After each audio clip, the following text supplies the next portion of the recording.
بقرعید میں گوشت چاہیے، تو کیسا ہجڑا ہے، تو ایک عورت کا شوہر ہے، تو عورت کا باپ تیرا باپ ہے، تو تجھ کو خدمت کرنی چاہیے اپنے سسر کی، کہ اسی کو نچوڑتا ہے کہ شادی میں زمین بیچ کے کرے اور ساری زندگی وہ پیسہ جمع کر کے عید کا کپڑا دے، بقرعید کا کپڑا دے، ایک بار نہیں دیا تو تو روٹ جاؤ، اب میں سسرال کبھی نہیں جاؤں گا، سسر کو تم سلام تک مت کرو۔ یہ مہا فقیر ہے جو ساری زندگی بھیک مانگتے ہیں، ساری زندگی دوسروں پہ دولتوں پہ لالچائی نگاہ ڈالتے ہیں۔ وہ غنی ہے، وہ سخی ہے جو یہ اللہ سے دعا مانگے، مالک میں لڑکی کے باپ سے کچھ نہ لوں اور تو مجھے اتنا دے دے کہ میں اپنے باپ کی بھی خدمت کروں، اور اتنا دے دے کہ میں اپنی بیوی کے باپ کی بھی خدمت کروں، اتنا دے دے کہ میں اپنے غریب بھائی کی بھی خدمت کروں، اگر میری بیوی کا بھائی اس کی بہن کوئی غریب ہو میں اس کی بھی خدمت کروں۔ خدمت کرنے کا جب جذبہ رہے گا، لینے کا نہیں اور صرف دینے کا اگر جذبہ رہے گا تو تو سخی ہو جائے گا، تیرا چہرہ کبھی میلا نہ ہوگا،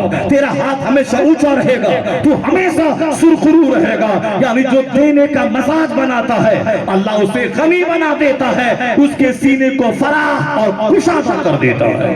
اور جو ہمیشہ دوسروں کی دولتوں پہ لالچی نگاہیں ٹکاتا ہے وہ بھکاری ہوتا ہے، وہ بھکاری ہوتا ہے، وہ بھکاری کبھی آسودہ نہیں ہوتا۔ اس کے پاس خربوں کے گھر ہو جائے تو بھی اسے آسودگی نہیں ملتی، وہ چاہے 1000 بیگھہ زمین خرید لے اس کے باوجود اسے صبر نہیں ہوتا، اسے قناعت نہیں ملتی، چونکہ مالداری تو صبر سے آتی ہے، مالداری تو قناعت سے ملتی ہے، مالداری تو پیشنس سے ملتی ہے، مالداری تو کنٹینٹمنٹ سے ملتی ہے، مالداری تو تشفی سے تسکین سے ملتی ہے، مالداری تو حرص و ہوس سے دوریوں میں ملتی ہے۔ یعنی وہ مالدار ہے جو صابر ہے، وہ مالدار ہے جو قانع ہے، وہ مالدار ہے جس کے دل میں دولت کی ہوس نہ ہو، ورنہ 1 کروڑ روپے ہے اب مزید کروڑ کمانے کی ہوس ہے، وہ لالچی ہے، وہ مہا فقیر ہے۔ غنی ہے وہ، مصطفیٰ کہتے ہیں لیس الغنا عن کثرت الارض ولکن الغنا غنى النفس، مالداری کثرت مال سے نہیں آتی، مالداری اصل میں دل کی مالداری ہے، مالداری اصل میں دل کی مالداری ہے۔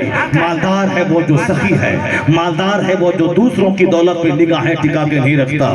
بلکہ اللہ رب العزت کی رحمت پہ نظر رکھتا ہے اور اپنے مال سے دوسروں کی خدمت کا جذبہ رکھتا ہے۔ تو ان مہا فقیروں کی کیا بات کریں گے جو ذلیل ہے، جو رسوا ہے۔ یہ فقیر تیار رہے کہ 10 لاکھ کی آلٹو 10 لاکھ کی کار صرف تم نے لیا ہے تو تم بھی ساری زندگی چوتڑ رگڑ کے ایک مسحر اور دلت کی طرح خدمت کر اور پھر اسے 50 لاکھ روپے کی کار دینے کے لیے 25 سال کے بعد تو تیار رہنا۔ اگر اللہ نے 4 بیٹی دے دی تو پھر تو زہر کھا کے مر جائے گا، اس 4 بیٹی کی شادی تو کیسے دلائے گا؟ اس لیے اگر چاہتے ہیں کہ ناریوں کو سمان ملے، عورتوں کو عزت ملے، تو ایک دلی کا وہ بہادر ہے جو ناریوں کے سمان کی بات کرتا ہے، مگر وہ بہادر وہ منی پور کی عورتوں کے اپمان کو وہ دیکھ کر کبھی اس کا دل نہیں ہلتا، اس کی زبان پہ قوت گویائی نہیں آتی، وہ صرف وہ ڈائلاگ بولتا ہے، وہ ڈرامہ بولتا ہے۔ ناریوں کے سمان کی بات صرف وہ ایک ڈائلاگ ہے، اس کا جملہ ہے،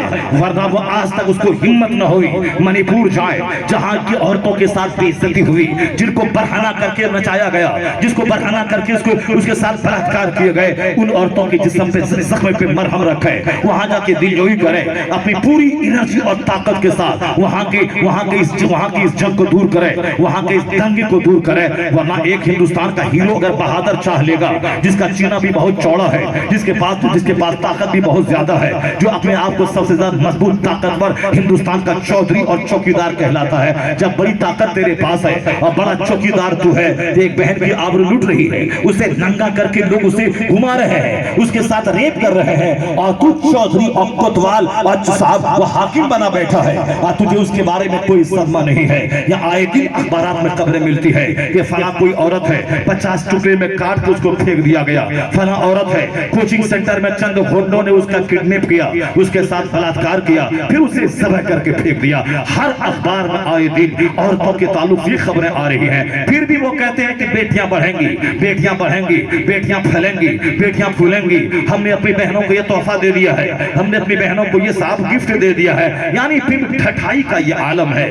ایک طرف عورتیں ذلیل ہو رہی ہیں اور دوسری طرف جملے کی کوئی کمی نہیں ہے، یہ جملوں کی بوچھار کر رہا ہے، مجھ سے بڑا طاقتور کوئی چوکیدار نہیں ہے۔ ایک قوم مسلم جان لے کہ عزت کوئی دوسرا عورتوں کو دے ہی نہیں سکتا ہے، عزت اگر کوئی دیا ہے تو مصطفیٰ جان نے رحمت نے دیا ہے۔